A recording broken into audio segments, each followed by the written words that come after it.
China is a very confusing place, and in all the years that I worked in China, I came to realize that one rule applied, and that is, in China, nothing is as it seems. And this is very important because if we want to engage with China, we have to embrace the confusion that is China. Westerners are hardwired to want to see things as being either this or that, but in China, things are this and that, and we really have to come to grips with that. One of my favorite quotes is from a book by Rob Gifford called China Road, and he writes about this confusion when he says this: China messes with my head on a daily basis. One day I think it is really going to take over the world and that the Chinese government is doing the most extraordinary thing the planet has ever witnessed. The next day, it will all seem built on sand, and I expect it to all come tumbling down around us. What I'd like to do in this lecture is to look at 8 different myths or misperceptions that we commonly have about China today. The first one is that China is a communist country. Now, you may be thinking, well, of course China is a communist country. It's ruled by the largest communist party in the world. But when I say that China is not a communist country, what I really mean is that communism as a belief system, as a unifying belief system, really doesn't exist in China. It's hard to find a true believing communist in China. In fact, I often say that it's easier to find a Marxist at a university in the United States than it is at a major university in China. So one time in China, it was a unifying belief system, but it's not really anymore. Most people today do not join the Communist Party because of their belief in the ideology. They join the Communist Party in order to get ahead. China today in reality is a consumer society. When you get to China, this is what you're going to see. You're going to look around and there's advertising and it's all about consumerism, Starbucks, McDonald's, 5-story restaurants and all of this thing. So China today, if you go to China, it really looks a lot like any other society in the world. And that's because Chinese people are like anybody else. We're hardwired to want more stuff. And Chinese are no different when it comes to that. And so the Chinese people today, there's more wealth in the country, and so there's more opportunity for people to make purchases and to become a consumer society. And in fact, the Chinese Communist Party is trying to build their economy on domestic consumption. So that in itself, of course, is confusing. The second myth or misperception that Westerners commonly have about China is that it's a capitalist country. And this is a perception of people who go to China and spend, particularly if you spend time in the cities, a big city like Beijing or Shanghai or Guangzhou, this again is going to be the perception. You're going to look around and say, I don't see anything that looks like a socialist country or looks like a capitalist country. This is again part of the confusion that is China today, because it looks like a capitalist country, but it's not really, because what you have in China today is you have an authoritarian, at least by name, communist party that's governing and managing at least a semi-private economic system. Now, the party can't come out and say that they've jettisoned communist ideology, because that's why supposedly they exist. So they've cleverly come up with a name. They call the system of China today Socialism with Chinese characteristics. And I remember when they first started using that term back in the 90s, I asked my Chinese friends, what does that mean? And they just kind of joked and they said, well, it's capitalism, but we don't like to use the word. Myth number 3 is that China is an economic powerhouse. Now, you're probably saying, well, of course it's an economic powerhouse. It has the second largest economy in the world and catching up with the United States to be the largest economy in the world someday.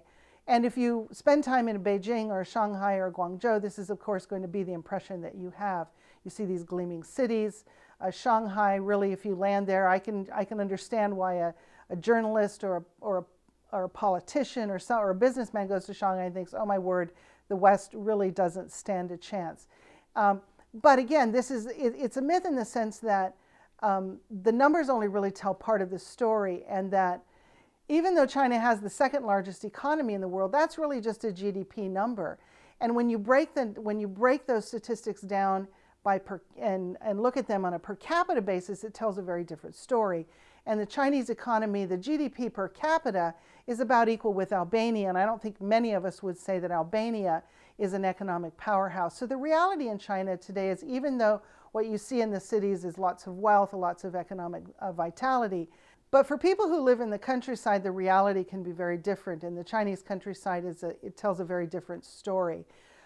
There are people in China today that live on the equivalent of $300 per year and live a lifestyle that is very, very similar to what their ancestors would have lived 100 years ago, except for the fact that they maybe have a color television and a cell phone. Myth number 4 is that China is a poor and backwards country. Now, if you go to China and spend time in the countryside, this is going to be your overwhelming impression. And think about some of the statistics that I mentioned just a moment ago. But again, the reality of China today is that there are a lot of features of contemporary China that are very modern and demonstrate that China is not only modern, but is also quite rich. The telecommunications industry, for example. China has 1 billion cell phone users. China has 600 million internet users. Now, of course, China can win any numbers game because of how they start out with 1.3 billion people. But the technology is there. Chinese are connected to the outside world now. China has a space program. They've sent astronauts into space a couple of times, and they have a plan to put a man on the moon, I believe, by the year 2020. And I raise this because these are things that poor, backwards countries don't do. Poor countries don't put a man on the moon, and China has a goal to do that. Myth number 5 is that Chinese people live under oppression. And I know when I first went to China in the 1980s, this was my impression, and it was actually the way it was. It was a very different China. There was a feeling of oppression in the air. And many people go to China today expecting to see that as well, expecting to see people kind of walk around and say, oh, poor me, I live in a socialist country, and I just want to get out. And while that was true maybe 30 years ago, it's probably not really the case today.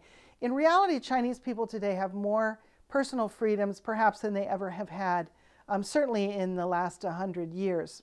They can choose who to marry, they can choose what their jobs are, they can choose where they want to live, they buy their own apartments, they buy their own cars. All of those things just were not possible until really the mid-1990s.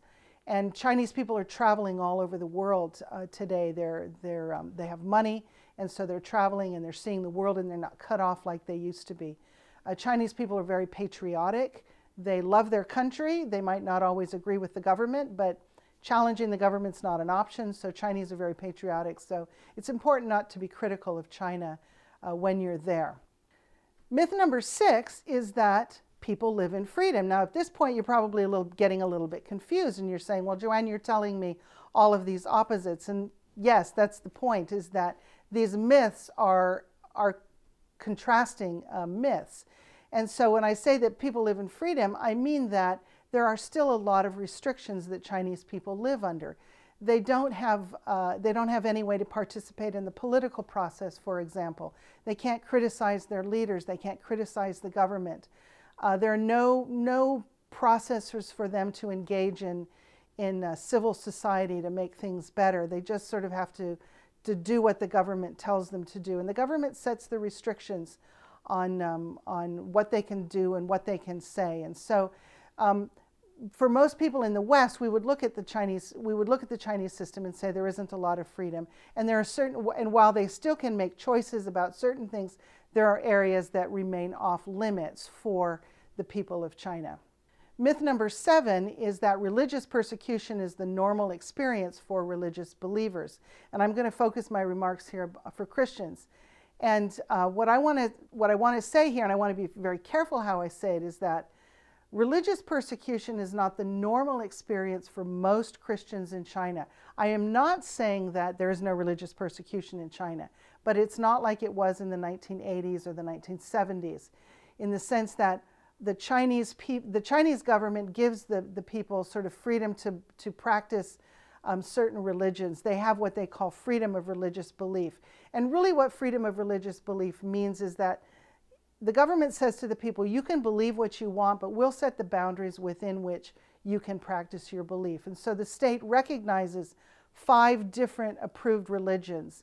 They recognize Buddhism, Taoism, Islam, Catholic Christianity, and Protestant Christianity. And so all of those religions are practiced legally in China. So it's not illegal to be a Christian in China. It's not illegal to have any religious belief. Myth number 8 is that there is religious freedom in China. Again, I I realize that this is confusing, but again, China is a very, very confusing place. Even though the Chinese Constitution guarantees freedom of religious belief, the reality is there's a very, very big state bureaucratic system that governs and regulates and controls religious life of believers in China, not just Christians, but of other believers as well. And the government essentially, like I said, it says, you can believe what we want, but we get to set the boundaries within which you practice that. Now, as regarding to Christianity, Protestant Christianity in China today, we really see three different streams of the church in China today. The first is what I call the registered church, and this would be, maybe you've heard the term, the three-self church. These are the churches that are legal, they have legal status by the government, they're approved by the government, and they operate in every city in China has at least one three-self church, and probably every small city has them as well. There are restrictions on where they can worship and how they can worship, but they're legal and opening and function. In many cases, the pastors are preaching the gospel. The second stream of the church in China is the rural house church, and this is the one that maybe most Westerners are familiar with. It's the people in the countryside who were worshiping in their homes. And this grew up during the era of persecution in the 1960s and the 1970s. And then the third stream of the church in China today is what we call the urban house church, or the urban unregistered churches. And these are a little bit different in the sense that, unlike the rural house churches, they're not so much underground. They're sort of stepping out into the open and saying to the government, we want some recognition, and they're trying to force the government's hand in providing recognition and legal status for them. They're more open, they have websites in many cases, they're very public, which sort of goes against our notion of what a house church or what we often call an underground church is. Without going into a lot of detail on the pros and cons of these three streams of churches, what I want to say is it's very, very important to know that each of these three streams has weaknesses and has strengths, but the most important thing is that God is at work in all three of these different streams of the church and doing amazing things. So these are the 8 myths, or the 8 misperceptions that we have of China. And what I would like to do in conclusion is to return to Rob Gifford's book, to one of the things he says in the book about China that I think is very helpful. He says, if you're not confused, you're not paying attention. And so my hope is, as a result of this lecture, you've been confused. If you're walking away saying, I'm confused, then mission accomplished.